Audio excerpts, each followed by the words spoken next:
Hello everyone and welcome to the last of the tier 10s I'll be reviewing for a while. The premium tier 10 MBT Type99a2 review.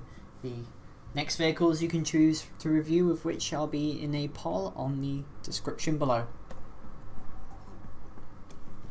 This combines the speed and quickness of the Type99 with a 140mm cannon, with the highest 140 pen in the game, which is pretty decent. To start off, let's have a quick comparison between that and the other MBTs of the same tier. So we'll load the XM1A3s. So to start off, I'll simply compare this and the 140 mils in the same tier, and of course the T14 Armata 152, and then we'll move on to doing a general comparison between it and other vehicles. That's Armata, XM1A3,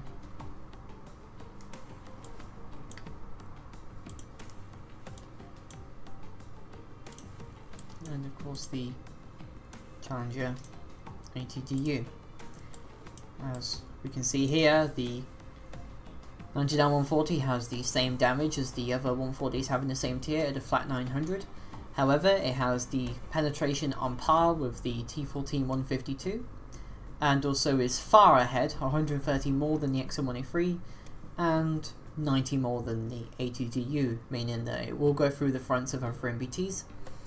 It also has the second lowest DPM of the lot, being 600 more than the ATDU, on par with the T14, but heavily outmatched by the XM1A3. And it also has the second fastest reload time out of the bunch, with the XM1A3 beating it by quite a bit. It also has the second highest amount of hit points, with the Challenger 2 having far in excess, the XM1A3 having slightly more and having the same as the Armata. For all intents and purposes, it actually has the thickest hull armor of the lot, with the ATDU being a close second, the Armata being third, and the XM1A3 being fourth. Its turret armor is mostly covered by ERA, meaning that it can actually be penetrated frontally by the Leopard 2AX, while the others cannot. It is also the fastest of the big guns at 90 km an hour, with an excellent 0 to 32, but it's also significantly lighter than the rest.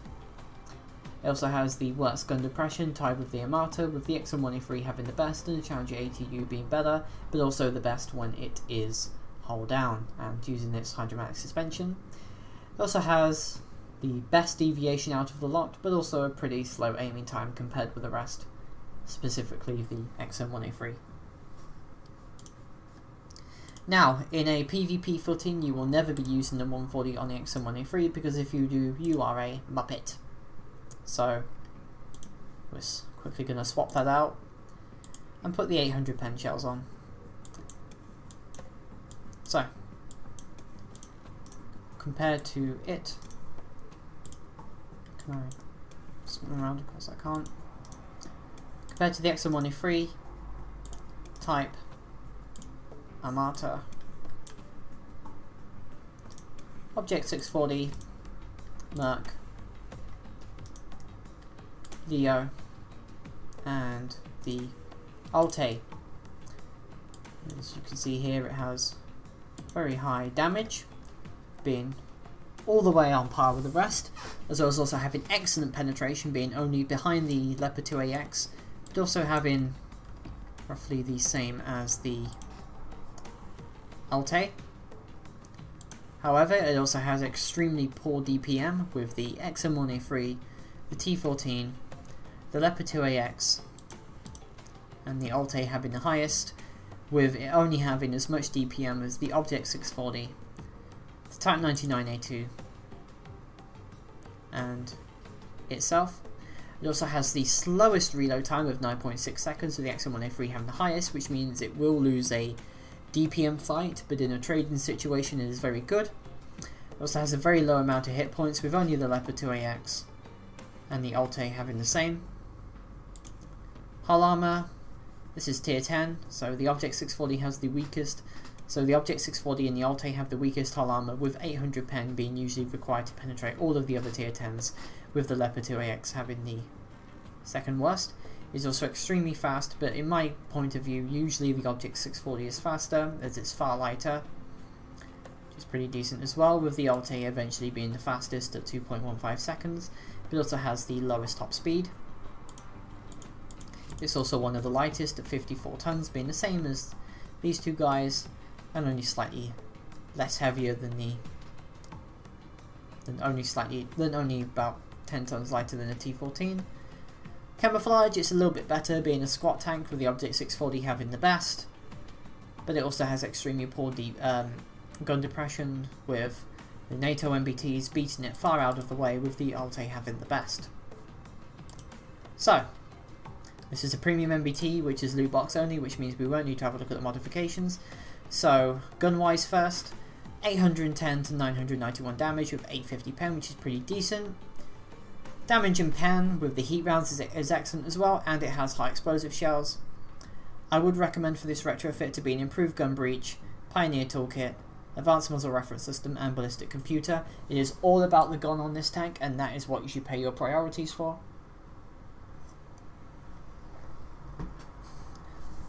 Otherwise, have a nice healthy mix between all of them, and it also gets the engine override boost as well. Commander wise, I highly recommend using Cortez on this tank, as the ability to deal max damage all the time is excellent. Otherwise, there is not really that many other commanders you can take, in all honesty. I suppose Victor is the other commander to take, really, and if you want to go for accuracy all the way, you could always think about taking Freya, who makes you a very accurate MBT indeed, and also gives you much better aim speed. But that's about it, really. Crew wise, acceleration off-road and track and wheel repair speed. Gunner, accuracy and hit points. Pretty solid move all around. Frontally protection wise, it is a very well protected vehicle, means that most of the time it actually has trouble penning itself, with its hull armor going all the way from 840 to 900 in some places, with the Leopard 2X being able to punch through. The hull armor is also pretty decent as well, having 839 with 500 ERA, but the turret can actually be penetrated by the Leopard 2AX, and also the parts of the turret mantle as well there. And lastly, against HESH shells such as those from the ATDU, which is all the way up there, its hull armor can actually be penetrated by the HESH shells, as you can see there, which will result in a ammo racking. So yeah, not exactly the best thing to worry about in the end. And unfortunately, its side armor is also absolutely garbage. As you can see there, the penetration angle is extremely poor, and it will get sphinxed quite a bit, being extremely bad. And as you can see there, the ammo rack is also quite easy to hit as well, being very wide, almost being 3 wheels wide. So not exactly a good thing. However, it does not have an ammo rack in a turret, which is actually quite decent, but an ammo rack will always result in an explosion if you don't keep it ticking for long, as it does not have the stowage panels that Western MBTs do. So it's a very frontal facing tank. I only have one good game in this, which was a global ops match, so let's have a look at that one. So in this game I was platooned by a pair of Sorry members who I met for the first time, Baby Hitman and Dieseldorf, who's not in sorry about that. Baby Hitman carrying his 2AX and Dieseldorf in his Altair. For this we are going to go to Cat 3, as it is the more MBT centric one. As you can see here, keeping a decent 32 kilometers an hour top speed over there. And at some point I'm going to clock in the engine overdrive, which will turn this thing to absolute nuts. But we will be able to hit at least near the top speed on this map, and you'll see when this thing goes absolutely flying. In fact, it can actually beat out some AFVs. It will definitely beat out just about every light tank in the game. As you can see here, top speed 90 here. Very decent indeed. By Diesel. And with the engine override, you are definitely guaranteed to rush B as fast as you can. Now, ERA does protect the majority of this tank from tanks such as Leopard 2AX, the Altair in itself, with 850 pen, But once the ERA is gone, it still has a relatively decent frontal protection, really. However, it only has a soft kill APS and not hard kill, which means that which means you do not have protection such as tanks from the Alte and otherwise. As you can see, Black Eagle spotted. See if I can hit him. XM1A3, I'm using Cortez here, so 990 damage, which you see how devastating it is. And even then, that XM1A3 managed to go for my turret. And now he's going to be using his heat rounds. This is a very dangerous angle to be going at. Auto bounce angles in the 9910 can actually be quite difficult to use due to the tank's extremely poor side armor. This time I managed to hit that guy straight in there. No idea why he was over there. But as you can see here, the poor reload time means it is a thing, definitely. And even though it does have amazing penetration, it doesn't mean you can go through stuff all the time. So at this point, I'm going to start aiming for this Type 99. Right in the... In fact, I'm going to wait for him to go side on. No, aim for the lower plate, doesn't work. At least I've driven him off at this point. So at this point, I'm going to advance into this little bit here. A hold down Type 99 is actually pretty decent at the game. It can be quite hard to get rid of it, really. Enemy moving from over there, but I have bigger things to worry about. This time I'm going to see if I can go for this XM1A3. No. In this case, it's missing with the Type 99. A 9-second reload is very painful to get rid of. If I'd reloaded faster, I'd been able to put a shot into that 2AX. But this is a pretty tough tank, which you'll see in a bit. So, Object 640 spotted. Let's see if I can go through. Yep, go through him. 990 again. Very solid punch. See, at this point, that Leopard 2AX is finished reloading, so I'm going to bap him in the tracks. Unfortunately, he does kill Dieseldorf in the Alte. Rip Dieseldorf. But his Alte does give me some cover. So at this point, I know I can actually out-trade this Leopard if he decides to move up again. Let's see if I can shoot him in the track somewhere, maybe. Aim for around there. Nope, wait for it. Kill him. Good, good. You see, Leopard 2AX over there does actually have the penetration to go for my lower plate. However, at this time, he kind of backs off a bit. Object 640 spotted. I'm going to aim roughly for the side armor on him. Actually, no, I go for the Leopard. I have the free camera bug at the moment, so aiming at enemies, as you can see, will actually be quite difficult. Unfortunately, it bounced on the Object 640. And the XM1A3 continues to be a bit of a problem. That guy over there is now moving in on me. At this point, however, he doesn't actually particularly really know where to shoot. He bounces on me. Thankfully, the auto bounce angle was good enough. And to be honest, at this point, this guy has the 140. If he had the 120, he probably would have been able to track me and kill me. But at this point, I know he's got the 140, so he's going to have issues. As you can see there, at very point blank ranges like this, I have a green spot on the XM1A3, and of course his turret mantle there as well. And I do shoot him in the thing there. So guys, please don't take the 140 into PV into Glops. If this guy had the 120, he'd have been able to kill me, as he could have tracked me, gone around to the side, and killed me. That's definitely a thing that happens. So, another XM1A3, this time using the 120. Unfortunately, I miss him.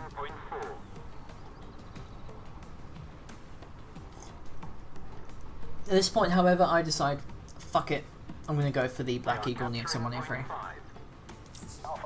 I was kind of wondering where the rest of the enemy team was, but at this point, you know, this cap circle's no longer here, and unless they want to poach on a couple of MBTs, they're better off going for the caps. So this time, however, XM1A3 over there. Oh, ow! Almost kills me. 70 hit points left. Ow. But the frontal armor of this thing has actually held up pretty well. Never hit any XM1A3 in the engine. Pretty decent again.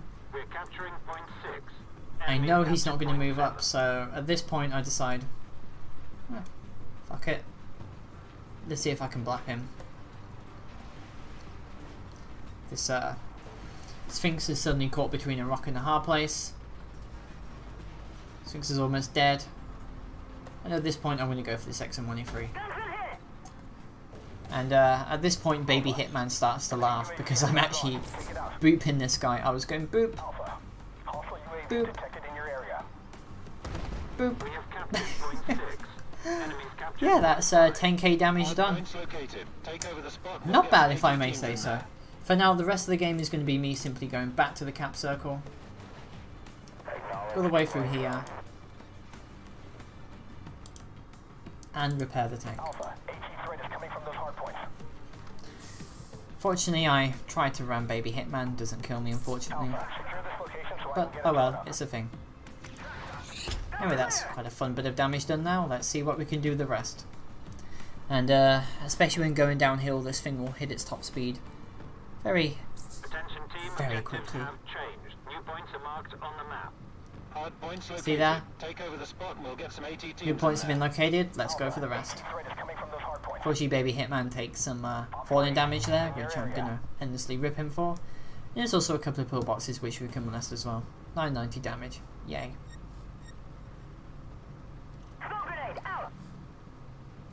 Smoke up to avoid the AFEs, and now this is where the rest of the game starts to wrap up, really. We know we've lost this game, and unfortunately I've done as much damage as I can, but in the end it's not enough. So help our Sphinx get the UAV. And for now, simply going to keep moving up, and then we'll be able to get there to the cap circle.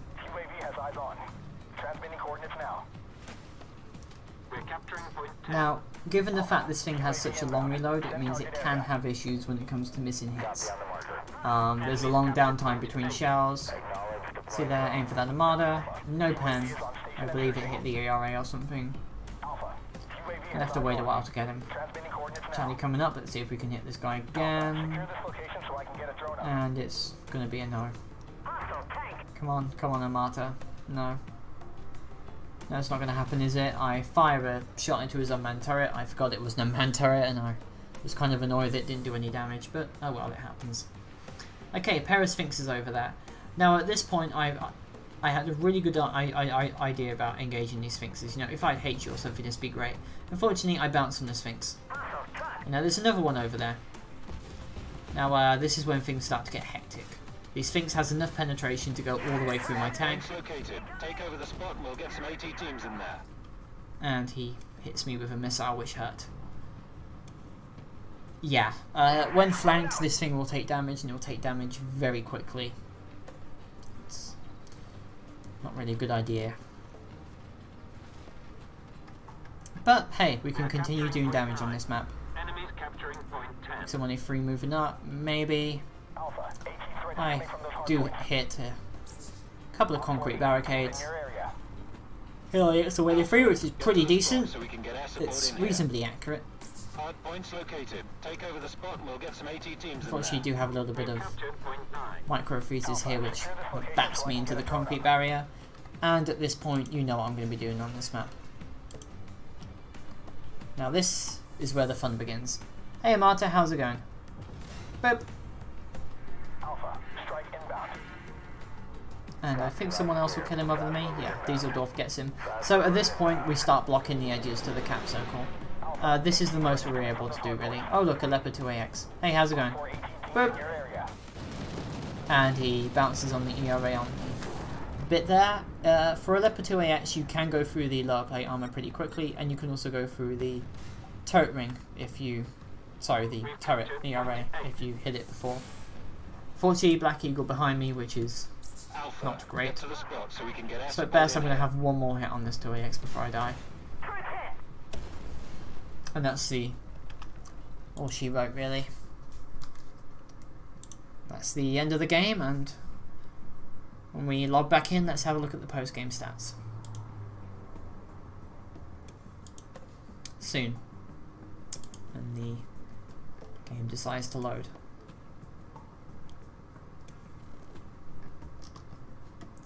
Just any minute now.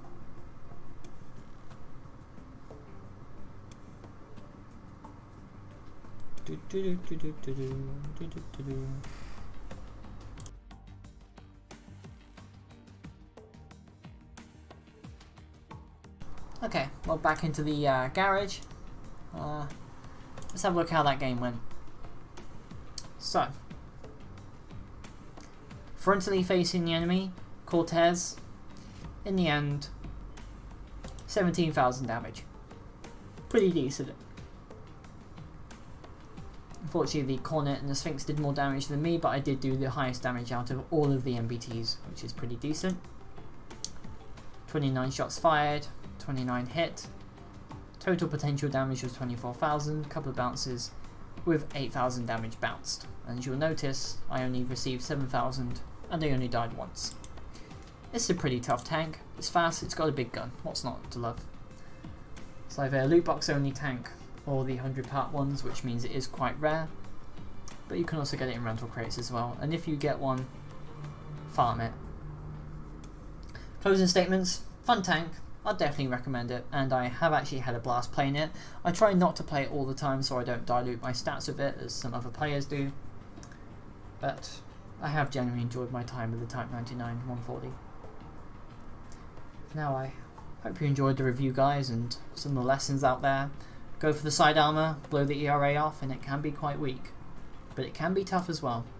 And also the ammo rack location as well. That's all she wrote for now. This is the last tier 10 review, and there will be a poll below in the description for you, allowing you to vote on the next set of vehicles that will be reviewed. That's it for now, guys. Take care out there, and I'll see you all next time.